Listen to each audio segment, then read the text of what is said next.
Mi corazón te canta, mi alma te anhela con todas mis fuerzas. Te amo, roca eterna, tú eres mi esperanza, mi gloria, mi fuerza. En valles de sombra te cuidas, eres lumbrera. Tú eres fiel, no me dejarás. De la muerte y me levantarás. En tu palabra puedo confiar. Tú eres fiel, no me dejarás. De la muerte y me levantarás. En tu palabra puedo confiar. Eres fiel.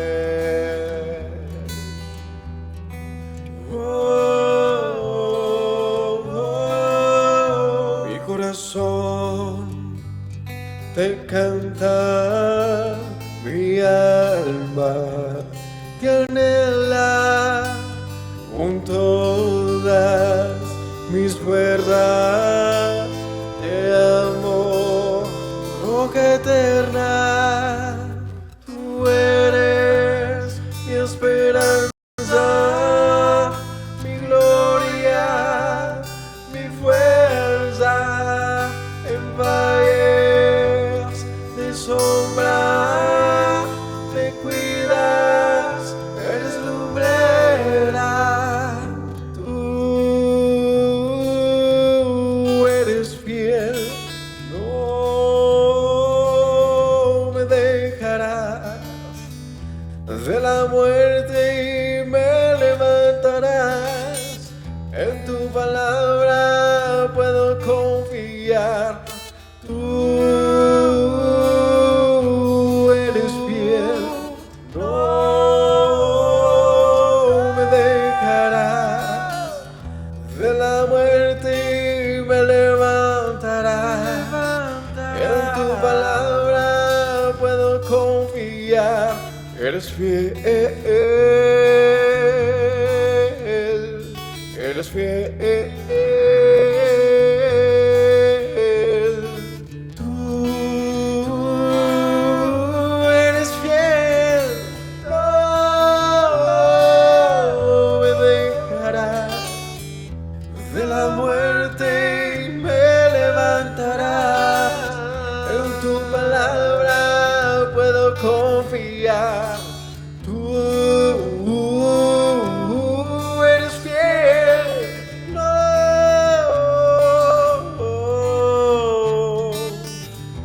de la muerte y me levantarás. En tu palabra puedo confiar. Tú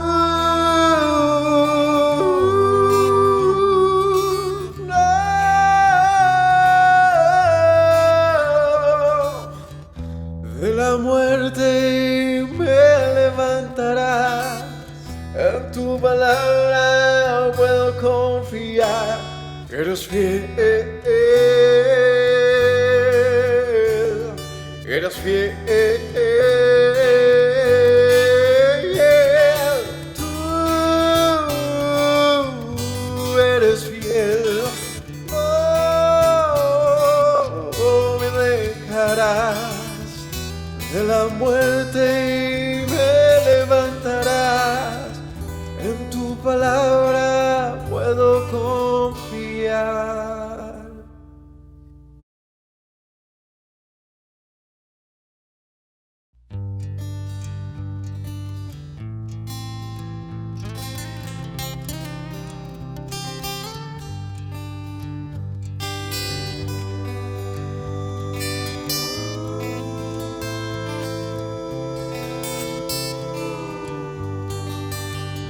Mi corazón te canta, mi alma te anhela con todas mis fuerzas. Te amo, roca eterna, tú eres mi esperanza, mi gloria, mi...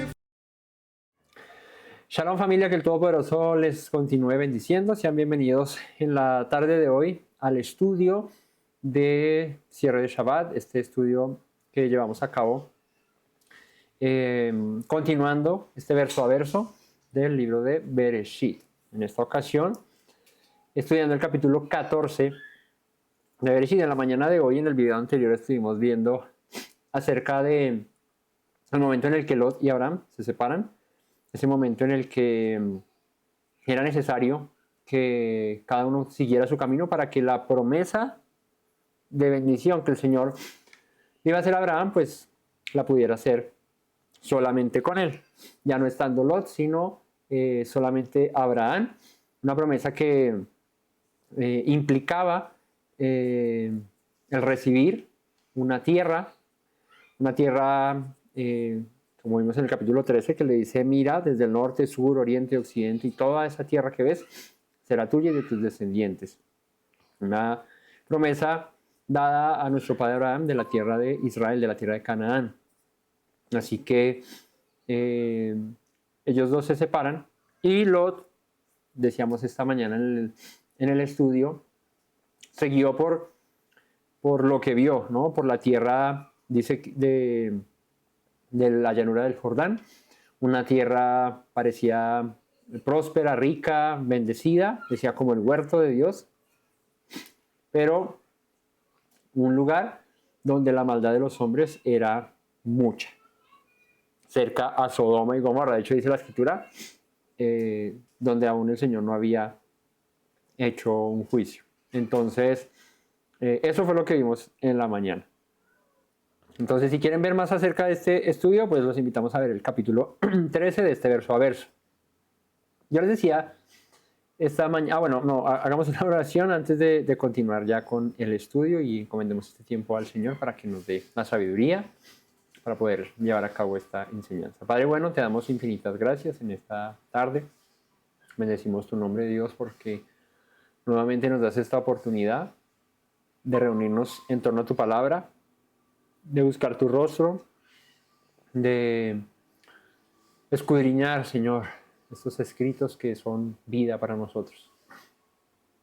Y en esta tarde queremos poner delante de tu presencia todo lo que somos, Señor, para que seas tú llenándonos de ti, de tu sabiduría, de tu presencia, Señor, dándonos el discernimiento, el entendimiento, y que tu palabra, Señor, al ser predicada, llegue a nuestros corazones y cumpla el propósito por el cual tú la envías, Señor. Gracias por mi familia, mis hermanos, el deseo que hay en sus corazones siempre de buscar tu rostro, de estar en tu presencia, Señor, de aprender acerca de tus palabras. Sé tú hoy hablándonos en esta hora. Te agradezco en el nombre de Yeshua. Amén. Bueno, vamos a continuar. Entonces, les decía yo esta mañana que la decisión que tomó Lot de haber escogido propiamente ese lugar, que es la llanura del Jordán, un lugar que a la vista para Job fue codiciable, fue hermoso, un lugar que les mencionaba yo, fue donde luego Rubén, Gad y la media tribu de Manasés deciden quedarse antes de cruzar el Jordán. Dicen, mejor nos quedamos aquí porque aquí tenemos a nuestros ganados, tenemos pasto. Y estaba, digamos que, muy bien dotado aquel lugar. Tenía un contra. Y la misma escritura nos menciona, dice, un lugar donde los hombres eran malos. O sea que la humanidad, o más bien las poblaciones de aquel entonces, en ese lugar, eran perversas, dice, malas delante de Dios.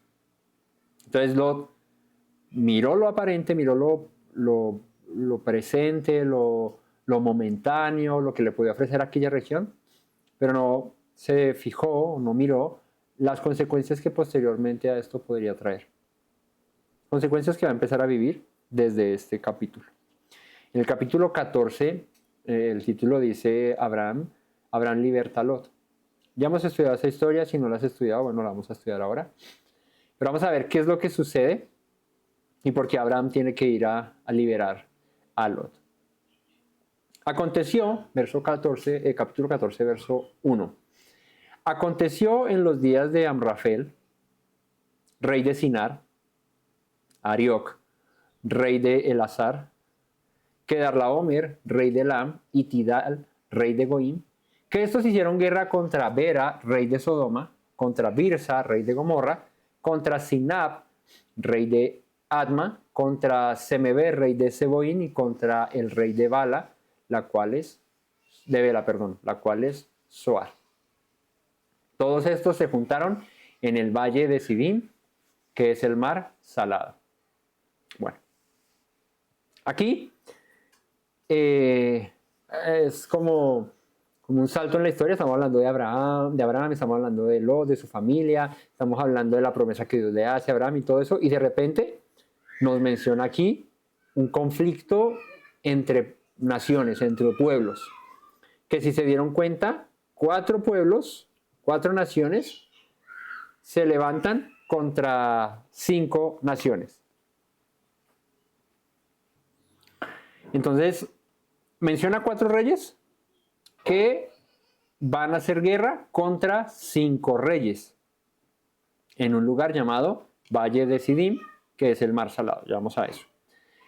Entonces, es curioso, como les digo, que venimos hablando de una historia, y de pronto nos menciona un conflicto entre naciones. Un conflicto que a la postre trae consigo una situación aquí, que es en la que se va a ver inmiscuido Lot, y que Abraham también va a tener que ir y ser parte de este conflicto, de alguna manera.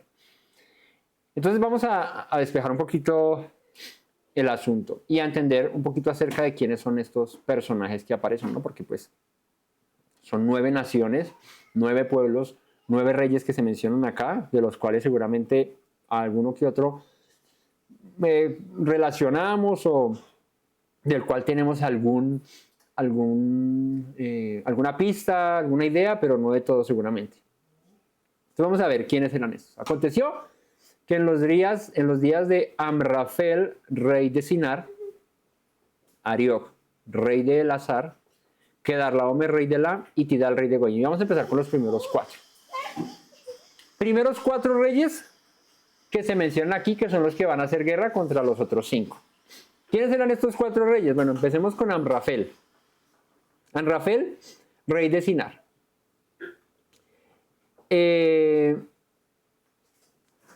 Este rey de Sinar es identificada con Babilonia o el sur de Mesopotamia. Amrafel puede ser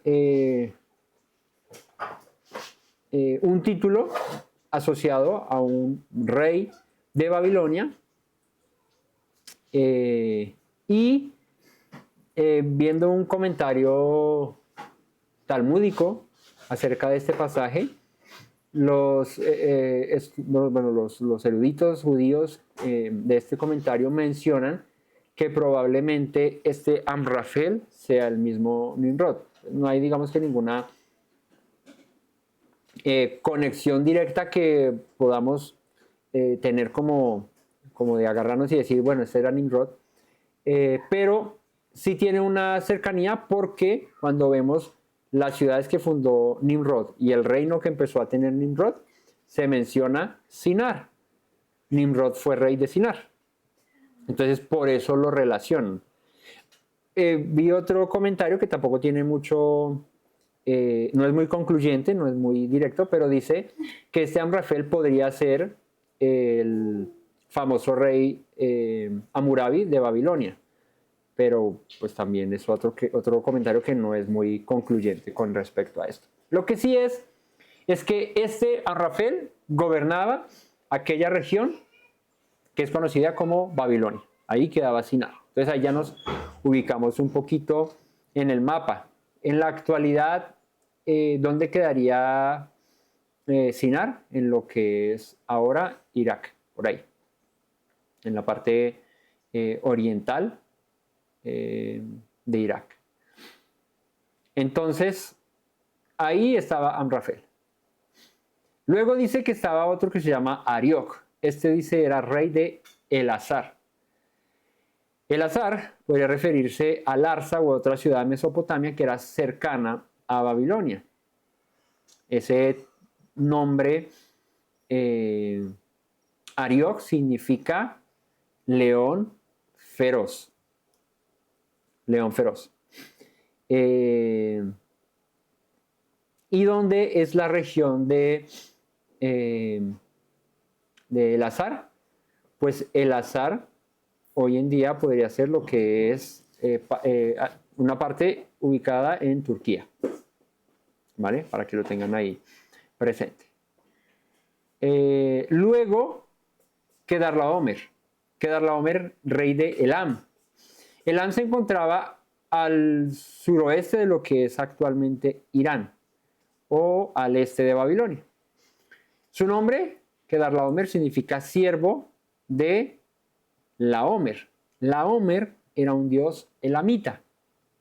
Así que podría ser este Kedorlaomer un líder de aquella región. Y Tidal, rey de Goim. Este término Goim seguramente lo conocemos, ¿no? ¿Qué es Goim? No. ¿Qué es Goim? ¿Recuerdan? ¿Qué son los Goim? No, los gentiles, o sea, los pueblos, las naciones. Tidal, rey de Goim, podría significar rey de naciones o rey de pueblos, como una coalición de pueblos o una coalición de naciones, y podría referirse a una unión entre pueblos de Anatolia o Asia Menor, que es la actual Turquía. ¿Listo?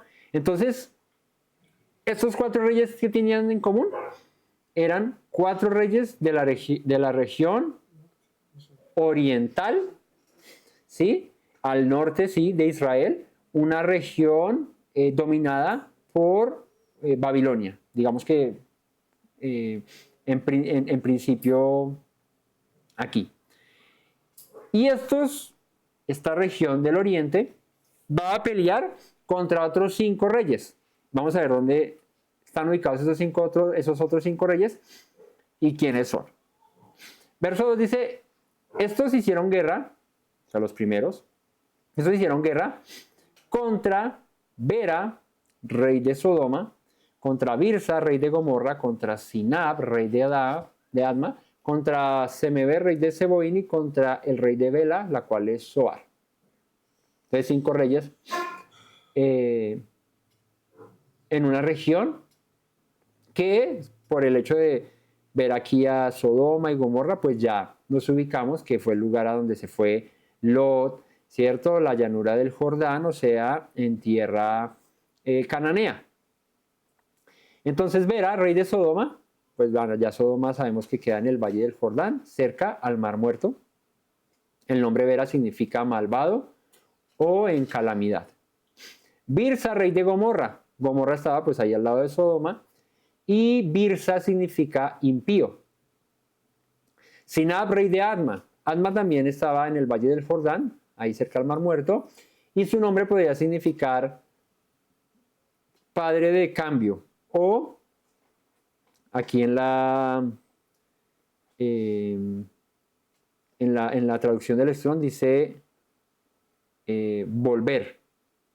¿Sí? Como dice aquí una pradera ha vuelto. Semeber, rey de Seboín, esta es cerca a Adma y por ende también cerca a Sodoma. Semeber podría significar nombre poderoso o alzado, como levantado, ¿no? Y el rey de Bela, que es Zoar. Zoar era una pequeña ciudad cerca ahí al Valle del Jordán. Y no se menciona el nombre del rey. Aquí solamente dice, y contra el rey de Bela, la cual es Zoar, pero no especifica el nombre del rey, como si lo hace con las otras 4 naciones. Entonces, conclusión de estos, pues son 5 reyes, 5 pueblos en la región de la llanura del Jordán. Eso es lo que hoy sería Jordania.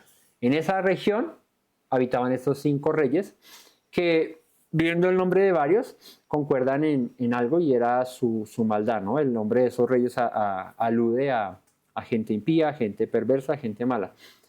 Se levantan 4 reyes del oriente a pelear contra esos 5 reyes que habitaban en la tierra de Canaán ahí. Ahora, el lugar del conflicto, donde dice verso 3, todos estos se juntaron en el valle de Sidim, que es el mar Salado. El valle de Sidim, se ubica en la región cercana al Mar Muerto. De hecho, aquí dice el Mar Salado. Y es entendido hoy en día que el Mar Salado es el Mar Muerto. ¿Sí? Es el lugar más bajo de la tierra, es el lugar donde el agua es supremamente salada. De hecho, no hay vida allí. Creo que alguna especie de microorganismos o de ciertos seres viven, pero es muy escaso. Es muy complicada la vida allí por la misma salinidad del lugar. Es un lugar que pues hoy en día recibe por nombre el Mar Muerto, pues no hay vida allí. Y aquí en la escritura lo menciona como el Mar Salado. Dice que es ahí. Ese era el valle de Sidim. Entonces, podría ser en la actualidad una disputa entre estos países, estas naciones, podría ser una disputa hoy entre Irán, Irak y Turquía contra lo que es hoy en día Israel y Jordania. ¿Sí? Entonces, una región al norte, Irak, Irán y Turquía, contra Jordania e Israel, que es la parte sur que se menciona aquí en este conflicto, para que nos ubiquemos hoy en el mapa. ¿Cuándo tiene lugar este conflicto? Según esto, entre el 2000 y el 1500 antes del Mesías, como por ahí. Donde los imperios de Mesopotamia, la región de Babilonia, influía mucho en el poderío de aquel entonces. Entonces, nos muestra aquí, o empieza a hablar aquí de una historia, de una guerra. Podríamos hablarlo en proporciones a lo que podría ser llamada una guerra mundial. En aquel entonces estos eran grandes naciones, grandes poderes, y tienen un conflicto. Un conflicto entre naciones, no era una contra otra, eran 4 contra 5, y no eran vecinas. Cuando tú miras el mapa, la región de Irak, Irán y Turquía es bien arriba, y Jordania e Israel es más abajo. Siempre hay harto camino de ahí. Cuando miras en el mapa dónde quedaba Sinar, Elam, dónde quedaba Goim y dónde quedaba la región de Elazar, pues era bien al norte. Exacto. ¿Y dónde estaban estos otros? Bien al sur, ¿no? Cerca al Mar Muerto. Entonces era una cruzada que hicieron estos reyes del norte, ¿cierto? Se vienen a pelear contra estos reyes del sur. ¿Por qué? 12 años, verso 4, habían servido a Kedorlaomer y en el 13º se rebelaron. Eso quiere decir que Kedorlaomer, que es uno de los reyes principales, o más bien diríamos el principal de estos 4 reyes del oriente, de Mesopotamia, de la región de Babilonia, tenían control sobre aquella región, en aquella región donde estaban estos pueblos que menciona el verso 2. Pero, dice el verso 4, que 12 años habían servido a este Kedorlaomer, y en el 13º se rebelaron. En el 14º vino Kedorlaomer y los reyes que estaban de su parte, y derrotaron a los refaitas en Astarot, Carnaim, a los susitas en Ham, a los semitas en Sabe Kiriataim, y a los oreos en el monte de Seir, hasta la llanura de Parán, que está junto al desierto. Volvieron y vinieron a En Mispad que es Cádiz, y devastaron todo el país de los amalecitas y también al amorreo que habitaba en Hasesón Tamar. Entonces, Kedorlaomer tenía control sobre aquella región, pero dice que en un momento de su control, estos reyes se cansaron de estar bajo el dominio de Kedorlaomer y de estas naciones del oriente y se rebelan, ¿sí?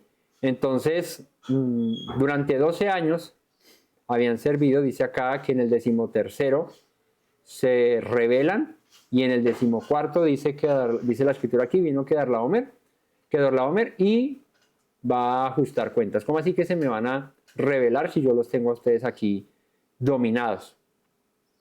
Pero fíjate que viene hablando de 5 reyes, de 5 naciones, pero en el verso 5 menciona a otros. Dice, en el año 14º vino Kedorlaomer a los reyes que estaban de su parte y derrotaron, que estaban de su parte y derrotaron a los refaitas. Aquí aparecen otros. Los refaitas en Astarot Carnaim, a los susitas en Ham, a los... espérenme un segundito.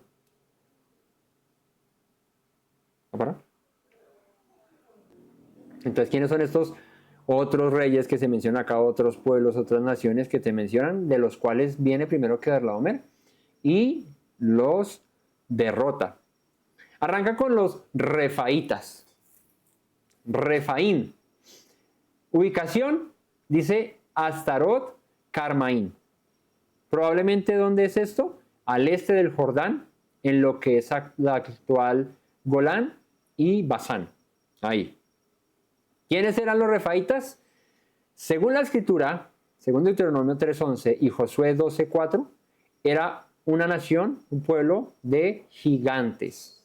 Dice en Deuteronomio 3:11, porque únicamente Og, rey de Basán, había quedado el resto de los gigantes su cama, una cama de hierro. No está esta en Rabá, en los hijos de Amón. La longitud de aquella cama era de 9 codos y su anchura de 4 codos, según el codo de un hombre.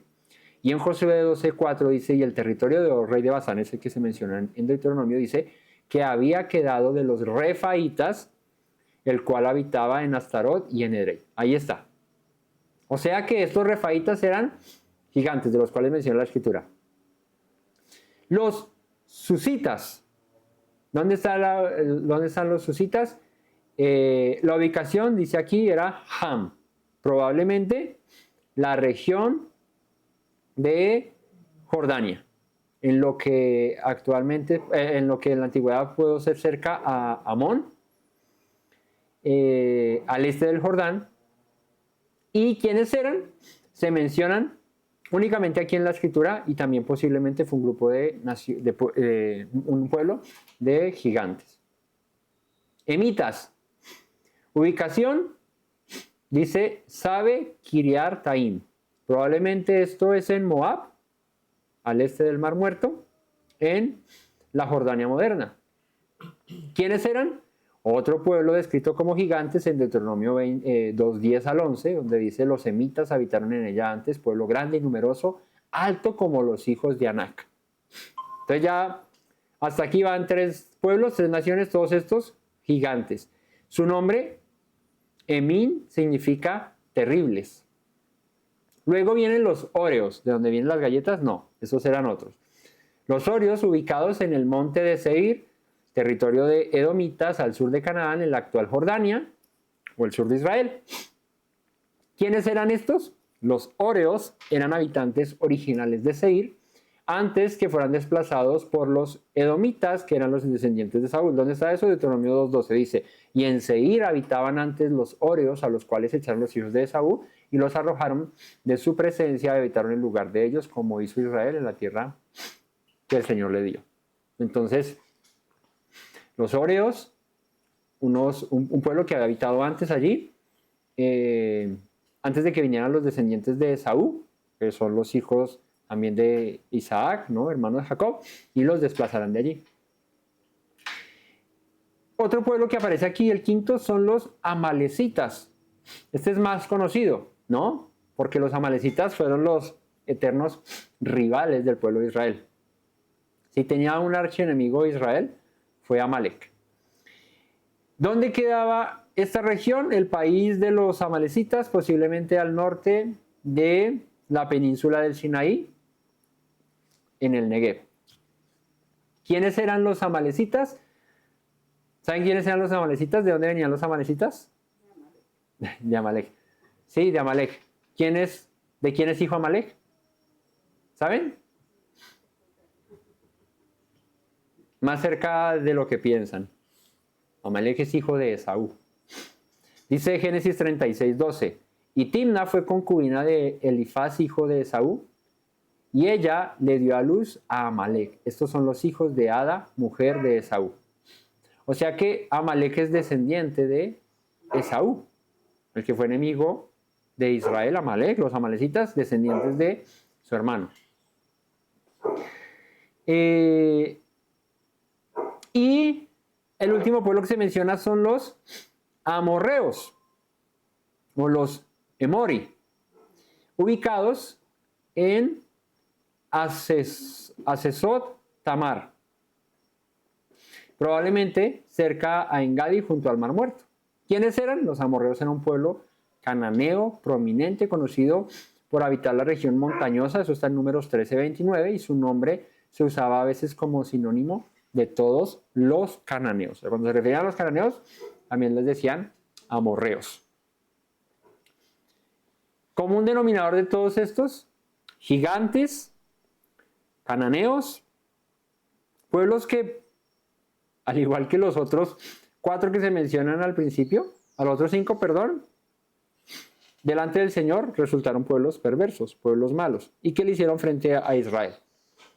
Entonces es curioso que se levante una coalición venida de Oriente con 4 reyes encabezados por Kedorlaomer, y vienen a destruir a estos 10 reyes, porque son, 11, porque son 5 primeros que menciona y 6 que acaba de mencionar aquí entre el verso 5 y 7.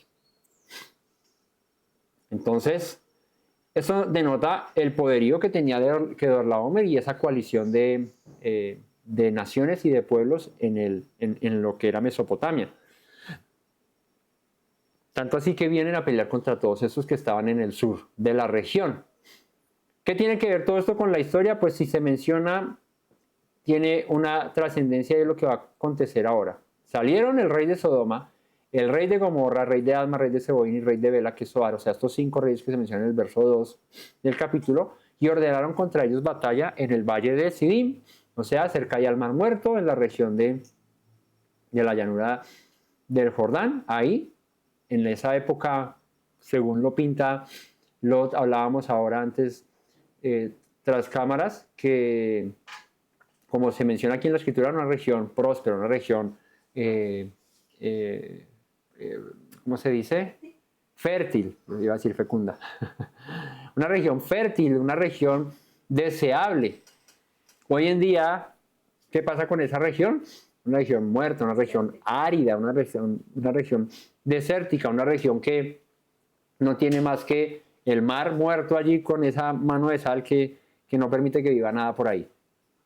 Entonces, salen estos 5 y dice, se juntan allí en el valle de Sidim, ahí en el Mar Muerto, a pelear contra Kedorlaomer y los otros 3.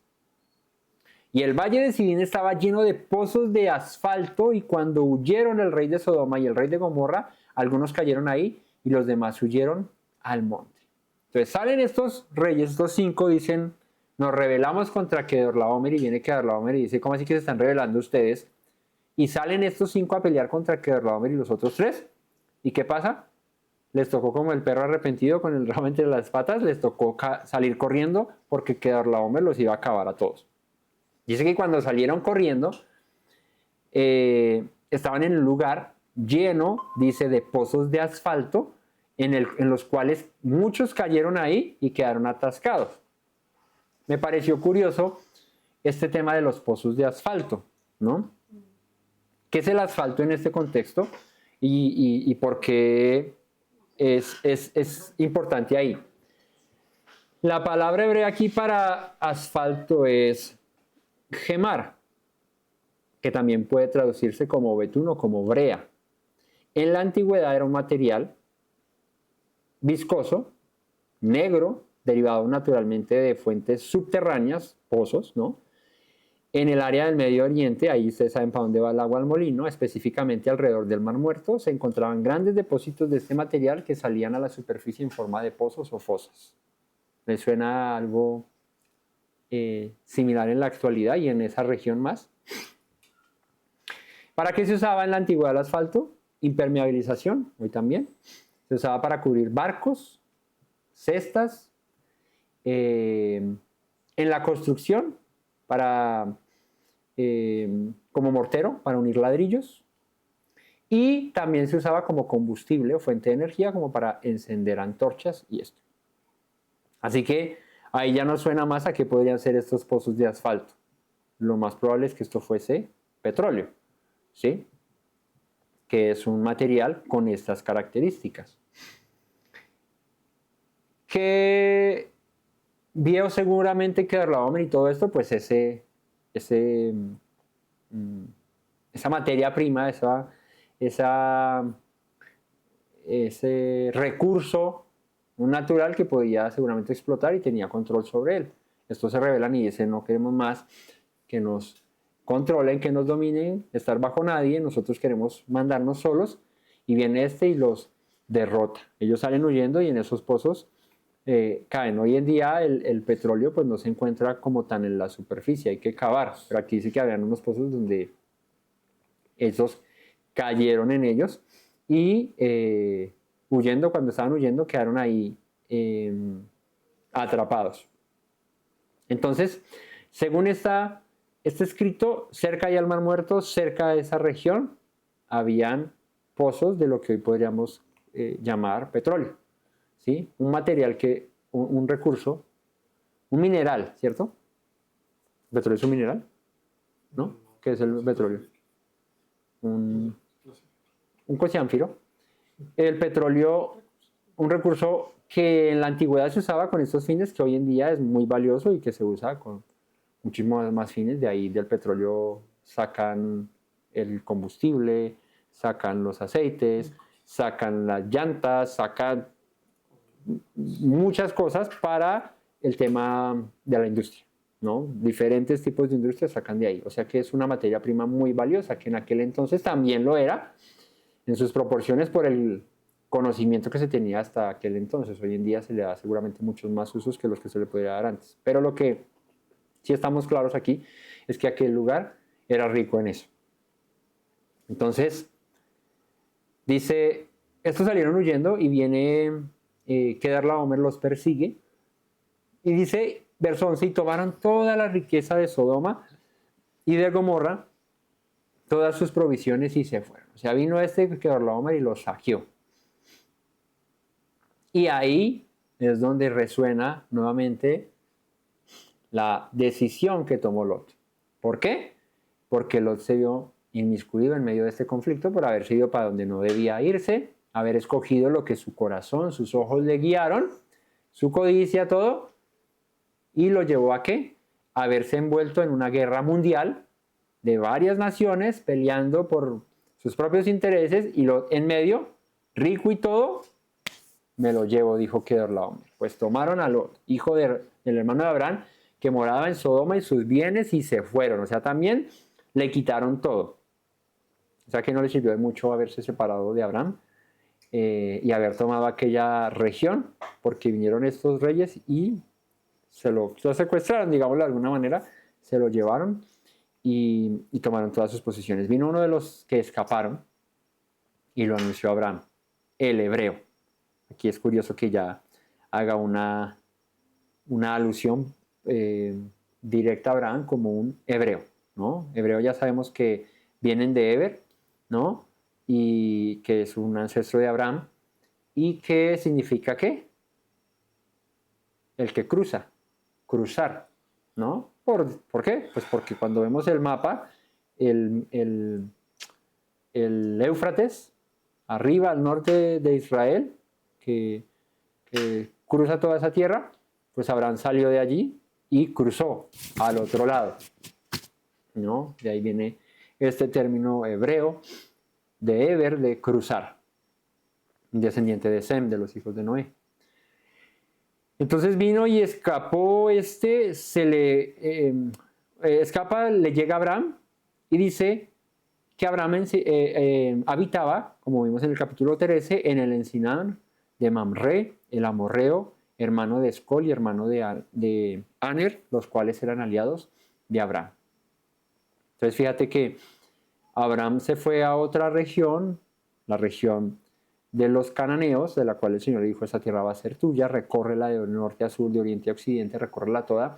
Abraham llega primero aquí a este encinar de Mamre, donde hace un altar al Señor, leíamos esta mañana en la otra enseñanza, que era un lugar haciendo referencia a un bosque de muchos árboles, no sé, probablemente de cerros o de cedros, perdón, o de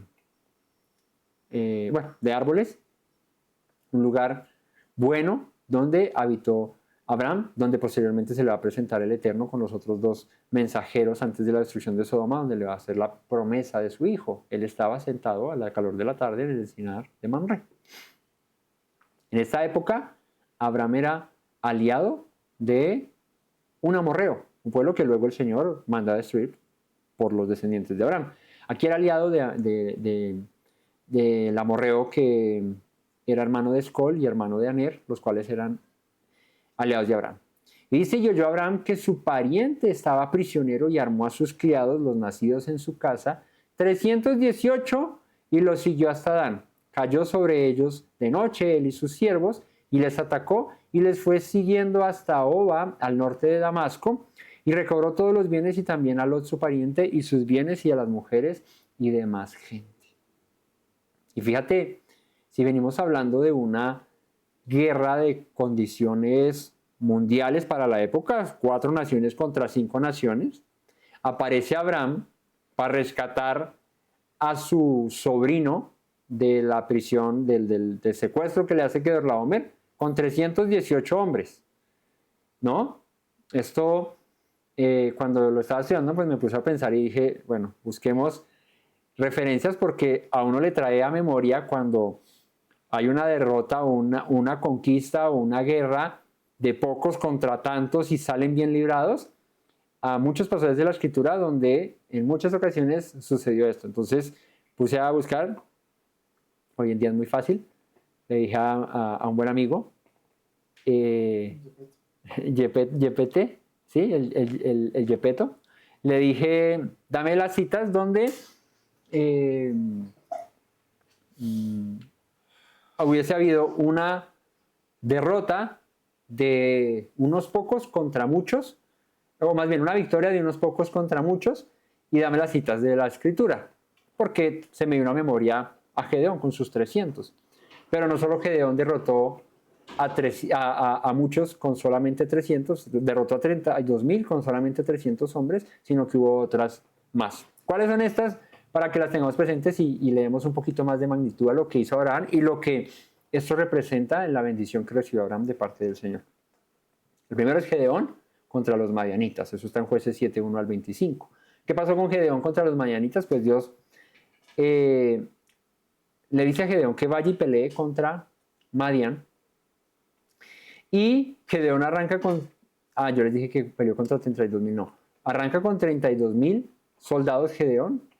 Pero esa cantidad de soldados se ve mermada hasta llegar a los 300, de los últimos cuales el Señor le dice, bueno, diles a los que hicieron casas y tienen mujeres y plantaron viñas que no las han disfrutado, que se devuelvan porque pronto mueren en la batalla y alguien va y las disfruta. Entonces, pum, se devolvieron un reguero, ¿no?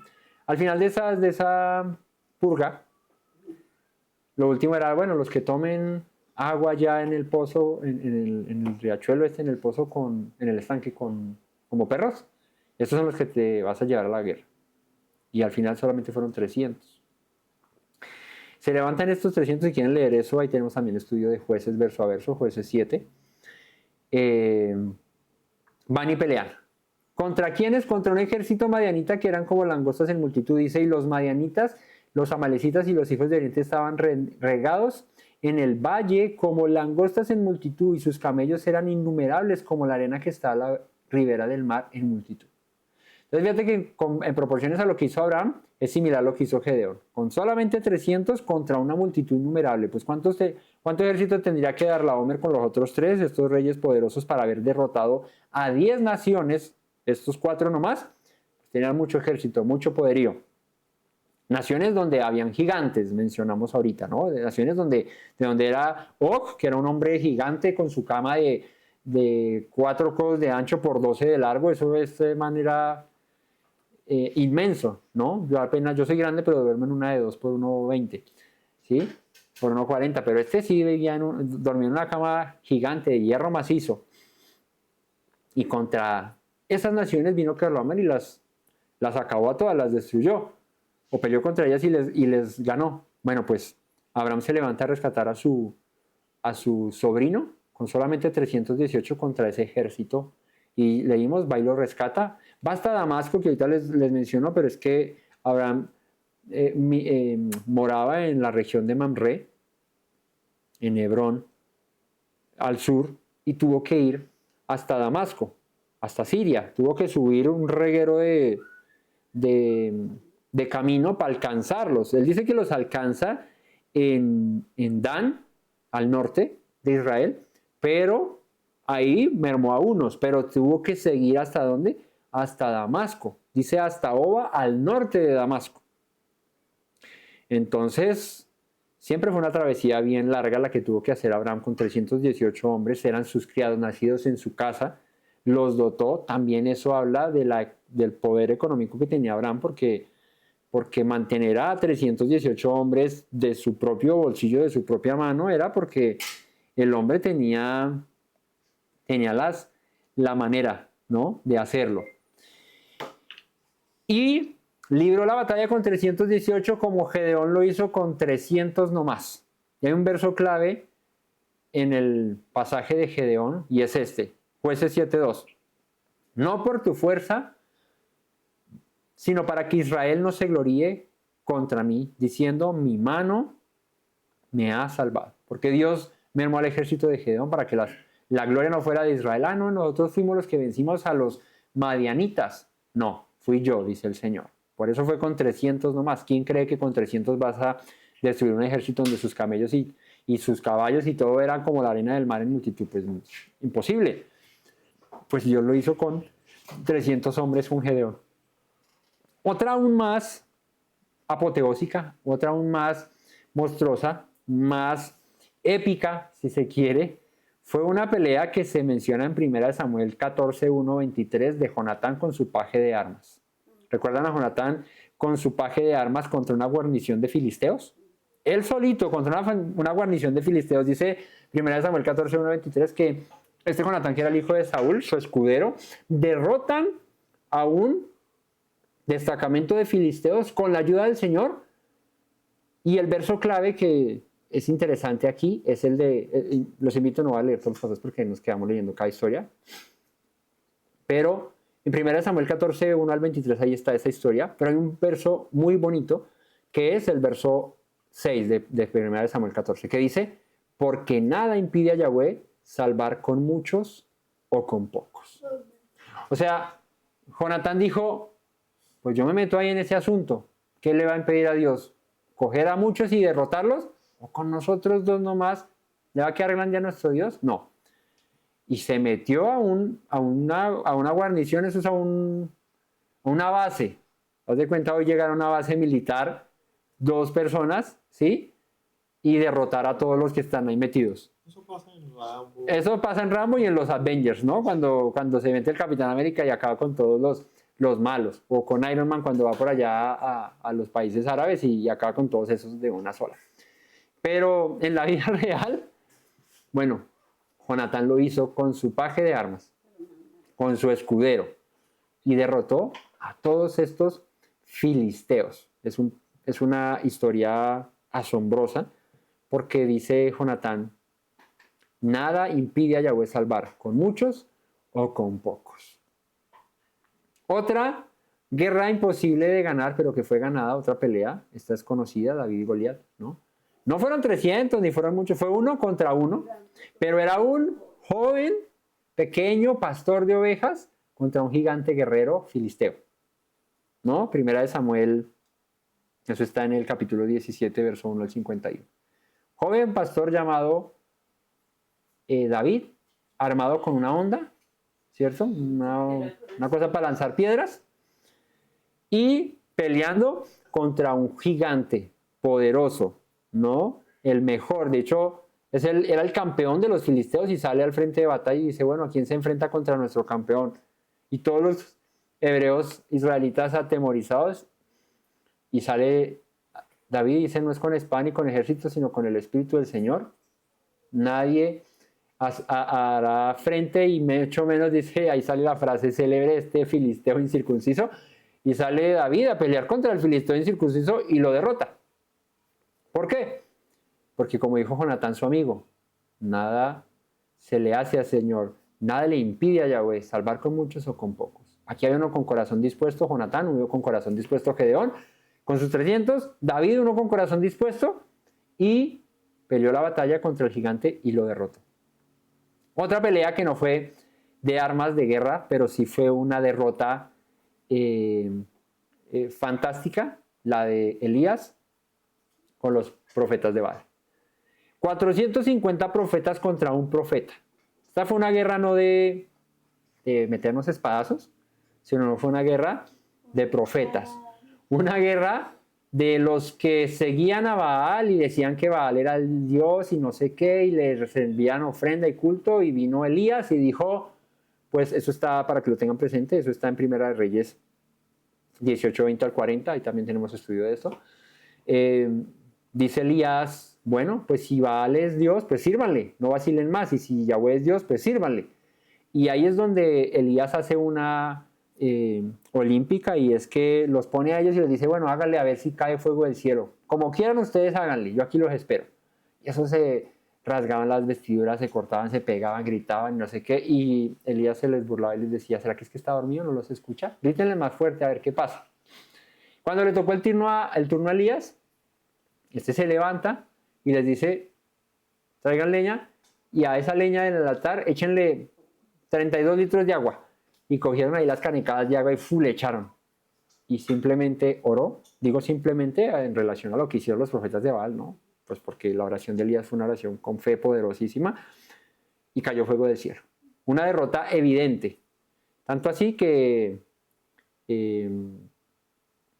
Jezabel luego se molestó y quería matarlo, ¿no? Y después de esa gran derrota, es curioso, los hombres de gran fe, después de una gran batalla y de gran poderío, luego estaba escondido en una cueva, asustado. Señor, a tus profetas han dado muerte, ¿cierto? Y me persiguen a mí, solo quedo yo. Y llega el Señor y le dice, ¿qué dice la divina respuesta? Dice en el libro del Brit Hadashah, me he reservado a 4,000 hombres que no han doblado su rodilla ante Baal. Entonces, no es el tema, pero una victoria grandísima de uno contra muchos por el temor a Dios, por la fe en Dios. Hay otras como Asa contra los cusitas en 2 de Crónicas 14, 9 al 15.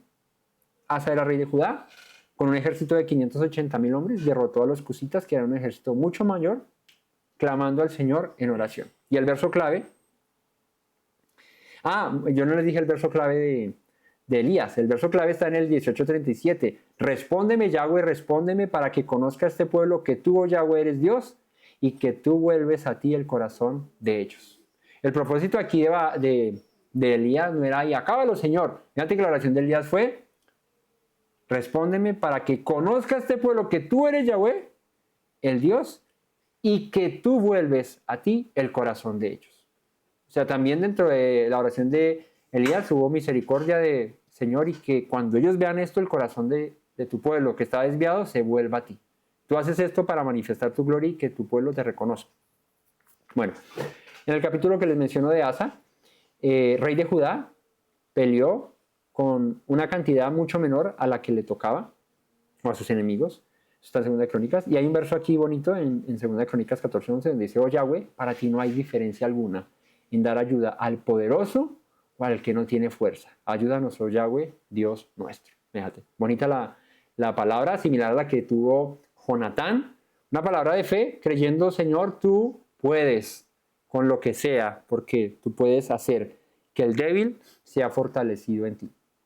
Josafat, otro en 2 de Crónicas 21, 3 al 30, pelea contra enemigos con alabanza y adoración, confundiendo a los enemigos y haciendo que se destruyeran entre sí. Entonces, este Josafat enfrentó a la colisión enemiga con alabanza y adoración. Y el verso clave, estos estudios los pueden ver en nuestro canal, 2 de Crónicas 20. El verso clave, no temas, está en el 15 de 2 de Crónicas 20. No temáis ni os amedrentéis delante de esta multitud tan grande, porque no es vuestra la guerra, sino del Señor. ¿Han escuchado esa canción? Pues no es nuestra la guerra, sino del Señor. No hay que temer, porque el que libra la batalla es el Señor. Y otro que aparece, este me lo dio aquí el chat, que aparece en el libro apócrifo que es Macabeos, es la derrota, la victoria más bien liderada por Judas Macabeo, un líder judío con un pequeño grupo contra los griegos cuando los sacan de Jerusalén, que tenía posesión del templo, y rescatan, ¿recuerdan? En el tiempo de Hanukkah, eso que cuenta la historia. Bueno, también otro lugar así. Entonces, fíjate, nomás aquí les mencioné siete momentos en los que hombres de fe, temerosos de Dios, fueron respaldados por el Señor. ¿Y aquí a qué voy con esto? Abraham porque todavía no se llama Abraham.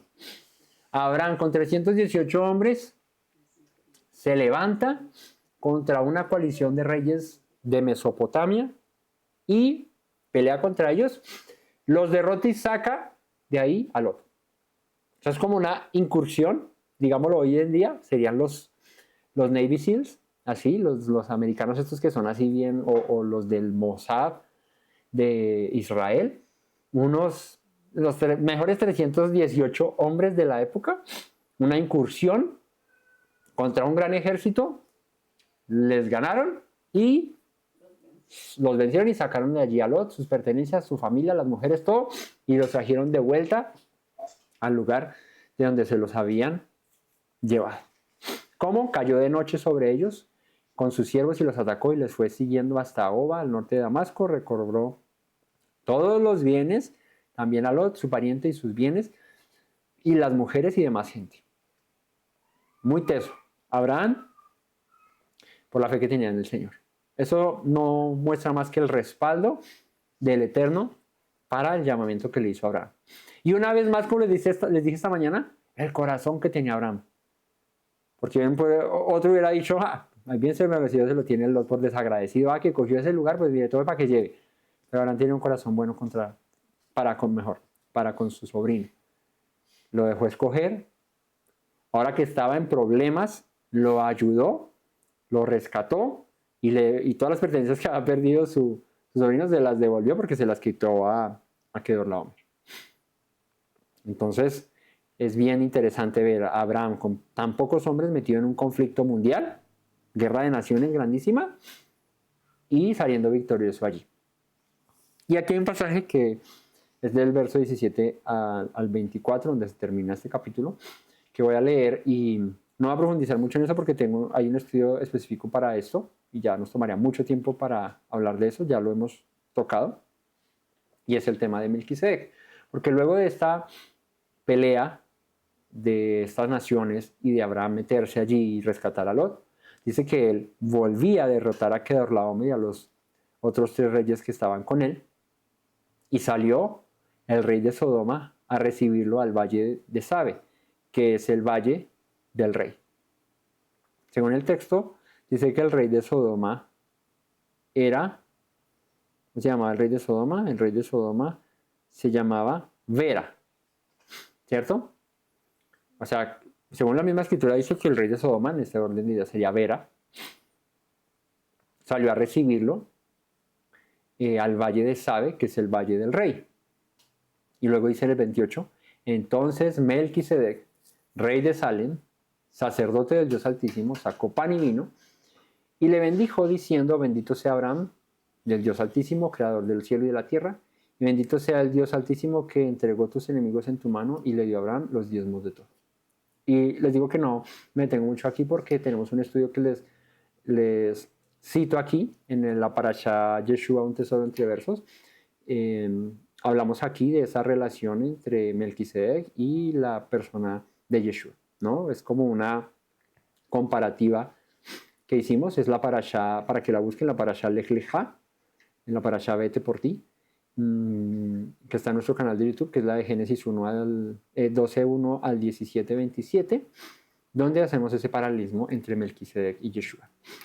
Así que aquí voy a hacer el comentario simplemente de que aparece este personaje que luego en el capítulo 7 de Hebreos se menciona como un sacerdote y rey, un hombre que fue un personaje más bien que aparece aquí, del cual dice Hebreos no tiene genealogía, no tiene principio ni fin, no tiene descendencia, no tiene ni de dónde viene ni a dónde va, pero al cual Abraham le dio los diezmos de todo lo que tenía y bendijo a Abraham.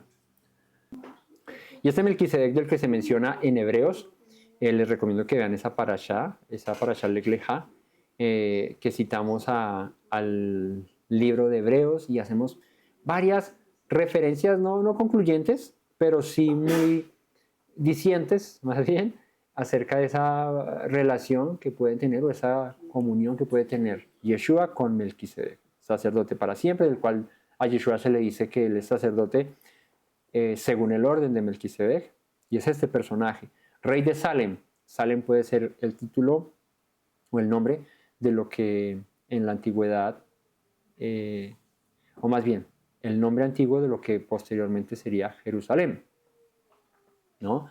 Rey de Salem, rey de paz. Melquisedec, rey de Melech Sedec, rey de justicia, ¿no? Y en la escritura, como en los salmos, se hace referencia a Yeshua como el rey de justicia. Y entonces, bueno, ahí hacemos, digamos que todo un paralelismo que es interesante y que les recomiendo lo vean. Y este bendice a Abraham y Abraham le da el diezmo de todo. O sea, de ese botín, de ese despojo que tiene, le da el 10% en reconocimiento a este sacerdote, uno que no viene del linaje de Leví, del cual eran los que fueron llamados a recibir los diezmos, ¿no? Los levitas. Melquisedec no hace parte de la genealogía ni la descendencia de Leví. De hecho, aparece en tiempo de Abraham y Leví es bisnieto de Abraham. Entonces, ni por ahí. Entonces el rey de Sodoma dijo a Abraham, dame las personas y toma para ti los bienes. Pues Abraham rescata a su sobrino, pero también saca a la gente que había perdido el rey de Sodoma, y esto es en esta guerra. Entonces el rey de Sodoma le dice, dame la gente y coge los bienes, gracias por ayudarnos. Pero Abraham le responde al rey de Sodoma, he alzado mi mano a Yahweh Dios Altísimo, creador de los cielos y de la tierra, o sea, he jurado, he levantado, he hecho una promesa, que desde un hilo hasta una correa de calzado, nada tomaré de todo lo que es tuyo, para que no digas, yo enriquecí a Abraham. Ahí vemos que el corazón de Abraham nunca fue puesto hacia la riqueza ni hacia los bienes. Otro hubiera podido decir, listo, entonces tome, yo me quedo con el botín, aquí tienes todos los niños, claro, yo fui el que puse el pecho en la batalla. No. Abraham dijo, he hecho un juramento, y es que no voy no voy a permitir que tú en algún momento digas, yo fui el que hice rico a Abraham. Abraham confiaba que su riqueza, que su provisión, que su sustento, que la promesa que Dios le había hecho, vendría de parte del Señor, y que ningún otro iba a ser parte para decir, no, yo fui el que levanté a Abraham. Entonces, ni un hilo de la correa del calzado, nada de tomar de lo que es tuyo para que no digas yo enriquecí a Abraham, excepto solamente lo que comieron los jóvenes, esa comida sí me queda difícil devolvértela, la parte de los varones que fueron conmigo, o sea, de sus aliados amorreos, donde habitaba Abraham, que fueron Ener, Escol y Mamre, estos fueron allá a ayudarlo, los cuales tomarán su parte. Entonces, Abraham dice, lo que les corresponde a ellos, eso sí, eso es para ellos, pero a mí no vas a poder decir en el futuro, yo le di 100 pesos a Abraham y por eso se enriqueció. No. Como cuando compra la la tumba para Sara, para su esposa, en la cueva esta de Macpela, le dice, Mamre le dice, tómala porque pues somos amigos, que hay entre nosotros que no vamos. Y él dice, no, yo la pago por lo que vale, ¿no? Entonces, ese era el corazón de Abraham. El corazón de Abraham, un hombre justo, un hombre piadoso, un hombre de fe, un hombre que temía al Señor, un hombre que ponía su mirada en las cosas eternas, en las celestiales, en las promesas grandes que le había hecho el Señor. Tu descendencia será como la arena, como el polvo de la tierra, que nadie puede contar. Y en el siguiente capítulo, que veremos la siguiente semana, capítulo 15, viene la gran promesa del Señor a Abraham con un hijo. Un hijo, cuando se le aparece el Señor a Abraham en el calor de la tarde, cuando su esposa se echa sus carcajadas y dice, yo así de cuchita y voy a tener hijos, ni te lo creas. Y el Señor le dice, pues sí. Y le pondrás a tu hijo Isaac. ¿Por qué? Porque te reíste. Bueno, pero eso es un spoiler de la siguiente semana. Eso es para que nos preparemos para el siguiente estudio, donde veremos esa promesa que el Señor le hace a Abraham, de donde continúa esta historia por la línea de Sem, por la línea de Eber, por la línea de Abraham, ¿no? Una promesa de un pueblo temeroso de Dios, de un pueblo que recibiría la tierra de Canaán como herencia perpetua, que hasta hoy esa promesa permanece por la misericordia del Señor, como les decía esta mañana, no porque dependa del pueblo, sino más bien porque Dios lo prometió para su pueblo. Así que, familia, muchas gracias a todos por conectarse, por apartar este tiempo, por disponerse. Los invitamos a todos a que compartan de estos estudios, a que comenten, a que den su like ahí. Y bueno, si son de bendición para ustedes, pues nos alegra mucho porque ese es el propósito. También ustedes compartan a otros acerca de estos estudios para que también puedan ser bendición. Gracias a todos por conectarse. Que tengan una excelente y muy bendecida semana y no olviden las palabras que dijo nuestro Mesías Yeshua. Si permanecen en mis palabras, serán verdaderamente mis discípulos y conocerán la verdad y la verdad los hará libres. Shabbat tov a todos. Shalom. Me presento nuevamente, mi Rey, mi buen Señor. Mis pasos se han desviado, necesitan dirección. En tu amor me he refugiado, Yeshua, pues así al Padre puedo hoy decir. Me presento nuevamente, mi Rey, mi buen Señor. Mis pasos se han desviado, necesitan dirección. En tu amor me he refugiado, Yeshua, pues así al Padre puedo hoy decir. Abba, Padre, Baruch atah, Señor Dios nuestro Rey de eternidad. Abba, Padre, Baruch atah, Adonai Eloheinu melech haolam.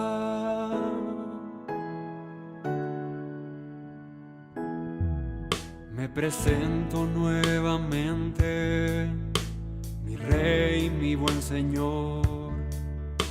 Mis pasos se han desviado, necesitan dirección.